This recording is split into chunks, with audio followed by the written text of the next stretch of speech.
കഴിഞ്ഞ നൂറ്റാണ്ടിലെ കേരള ചരിത്രത്തെ വഴിതിരിച്ചു വിട്ടിട്ടും ചരിത്രകാരന്മാർ സൗകര്യം പോലെ അവഗണിച്ച ധീരദേശാഭിമാനിയാണ് കോനോത്ത് മഠത്തിൽ ചിദംബരൻ സുബ്രഹ്മണ്യ അയ്യർ എന്ന KCS മണി.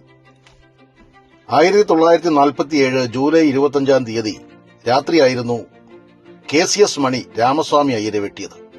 തിരുവനന്തപുരം സ്വാതി തിരുനാൾ സംഗീത അക്കാദമിയിൽ സ്വാതി തിരുനാൾ ചരമശതാബ്ദി ആഘോഷങ്ങളുടെ ഉദ്ഘാടനത്തിന് എത്തിച്ചേർന്നതായിരുന്നു ദിവാൻ. ശ്രീജിത്ത് തിരുനാൾ ബാലരാമവർമ്മയായിരുന്നു ഉദ്ഘാടനം. ചടങ്ങ് കഴിഞ്ഞ ശേഷം സംഗീത കച്ചേരിയും ആസ്വദിച്ച് തന്റെ കാറിന്റെ അടുത്തേക്ക് തിരിക്കുമ്പോഴായിരുന്നു KCS മണി ദിവാനെ വെട്ടിയത്.